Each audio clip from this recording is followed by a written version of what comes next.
বাংলাদেশের সর্বশেষ গুরুত্বপূর্ণ আপডেট সংবাদে আপনাকে স্বাগত। শুরুতেই সংবাদ শিরোনাম, পরে বিস্তারিত।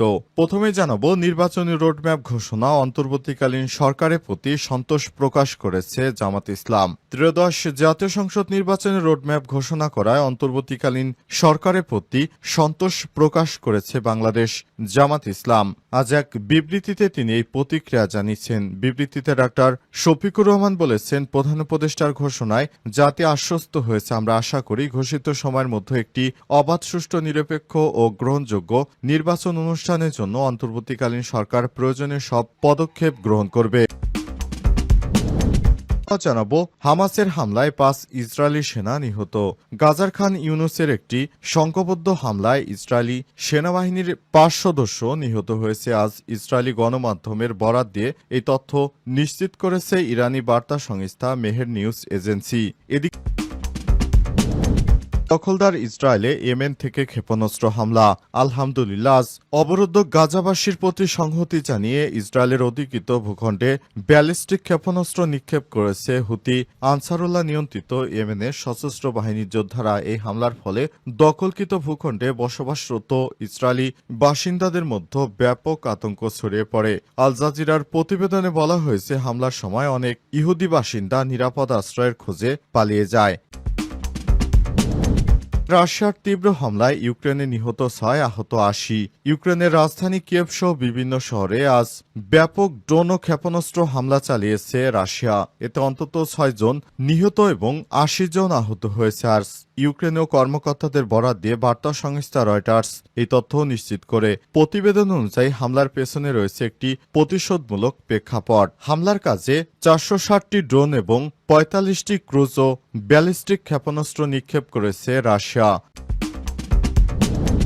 চীন যুক্তরাষ্ট্র বাণিজ্য আলোচনার দিনক্ষণ জানালেন ট্রাম্প। চলমান দ্বিপক্ষীয় বাণিজ্য যুদ্ধ নিরসনের লক্ষ্যে 9 জুন লন্ডনে বৈঠকে বসতে যাচ্ছে চীন এবং যুক্তরাষ্ট্রের প্রতিনিধি দল। খোদ মার্কিন প্রেসিডেন্ট ডোনাল্ড ট্রাম্পই আজ এই ঘোষণা দিয়েছেন, খবর আনাদুল এজেন্সির। ট্রাম্প তার সামাজিক যোগাযোগ মাধ্যম ট্রুথ সোশ্যালে দেয়া এক বার্তায় বলেছেন, আমি আনন্দের সঙ্গে জানাচ্ছি যে মার্কিন অর্থমন্ত্রী স্কট বেসেন্ট, বাণিজ্যমন্ত্রী হাওয়ার্ড লাটনিক এবং বাণিজ্য প্রতিনিধি জামিসন গ্রেয়ার আজ লন্ডনে চীনের প্রতিনিধিদের সঙ্গে বাণিজ্য চুক্তির বিষয়ে একমত হয়েছে। আগামী 9 জুন তারা বৈঠকটি করবেন বলে জানান।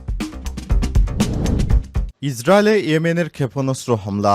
অবরুদ্ধ গাজাবাসীর প্রতি সংহতি জানিয়ে ইসরায়েলের অধিকৃত ভূখণ্ডে ব্যালিস্টিক ক্ষেপণাস্ত্র দিয়ে আজ ঈদের দিনে ব্যাপক হামলা চালিয়েছে আনসারুল্লাহ নিয়ন্ত্রিত ইয়েমেনের সশস্ত্র বাহিনী হুতি যোদ্ধারা। এই হামলার ফলে দখলকৃত ভূখণ্ডে বসবাসরত ইসরায়েলি বাসিন্দাদের মধ্যে ব্যাপক আতঙ্ক ছড়িয়ে পড়ে। আজ আল জাজিরার প্রতিবেদনে বলা হয়েছে, হামলার সময় অনেক ইহুদি বাসিন্দারা নিরাপদ আশ্রয়ের খোঁজে পালিয়ে যায়। ইসরায়েলি সূত্র নিশ্চিত করেছে, ইয়েমেন থেকে অন্তত একটি ব্যালিস্টিক ক্ষেপণাস্ত্র দখলদার ভূখণ্ডের দিকে ছোড়া হয়েছে। তবে এ পর্যন্ত কোনো হতাহত বা ক্ষয়ক্ষতির খবর পাওয়া যায়নি। ইয়েমেনি নেতারা বারবার ঘোষণা দিয়ে বলেছেন, তাদের এই ধরনের হামলায় গাজায় ইসরায়েলি আগ্রাসনের জবাবে এবং গাজাবাসীর প্রতি সংহতির অংশ হিসেবে পরিচালিত হচ্ছে। এটি বৃহত্তর আঞ্চলিক প্রতিরোধ কৌশলের অংশ। 2023 সালের 7 অক্টোবর গাজায় হামাস সহ ফিলিস্তিনি প্রতিরোধ গোষ্ঠীগুলো আল আকসা ঝড় নামে একটি আকস্মিক পাল্টা হামলা চালানোর পর থেকে ইসরায়েল গাজায় ব্যাপক ধ্বংসাত্মক আগ্রাসন চালিয়ে যাচ্ছে। সেই থেকে ইয়েমেনের আনসারুল্লাহ স্পষ্টভাবে ফিলিস্তিনি সংগ্রামের পাশে দাঁড়িয়েছে এবং একাধিকবার ইসরায়েলের বিরুদ্ধে সামরিক অভিযান অব্যাহত রেখেছে। দখলদার ইসরায়েলি বাহিনী শেষ পর্যন্ত পালাতে শুরু করেছে, কারণ ইয়েমেনের ক্ষেপণাস্ত্রগুলো তাদের লক্ষ্যবস্তুতে আঘাত হেনেছে। এতে ইহুদিবাদীরা পালানো ছাড়া কোনো উপায় নেই। হামাসের হামলায় 5 ইসরায়েলি সেনা নিহত।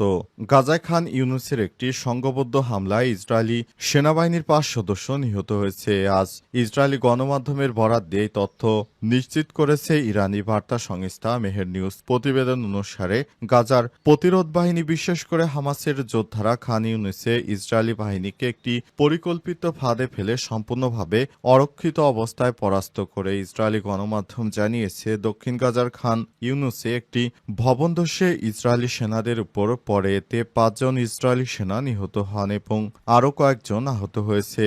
আজ গাজার স্থানীয় গণমাধ্যম জানায়, ঈদের দিনও খান ইউনুসের উত্তর পশ্চিমাঞ্চলে ইসরায়েলি বাহিনীর গুলিতে এক শিশুসহ বেশ কয়েকজন ফিলিস্তিনি হতাহত হয়েছে। অন্যদিকে গাজার হাসপাতাল সূত্র জানিয়েছে ঈদের আগের দিন বর্বর ইসরায়েলি হামলায় অন্তত ৭০ জন নিহত এবং ১৮৯ জন হতাহত হয়েছে। গাজার স্বাস্থ্য মন্ত্রণালয়ের তথ্য অনুযায়ী ২০২৩ সালের ৭ অক্টোবর থেকে চলা অব্যাহত ইসরায়েলি আগ্রাসনে পর্যন্ত ৫৪,৬৭৭ জন ফিলিস্তিনি নিহত হয়েছে এবং ১,২৫,৫৩০ জন আহত হয়েছে, যাদের বেশিরভাগই নারী ও শিশু। তবে গাজা সরকারি মিডিয়া অফিস তাদের মৃতের সংখ্যা ৬১,৭০০ এর বেশি বলে উল্লেখ করেছে।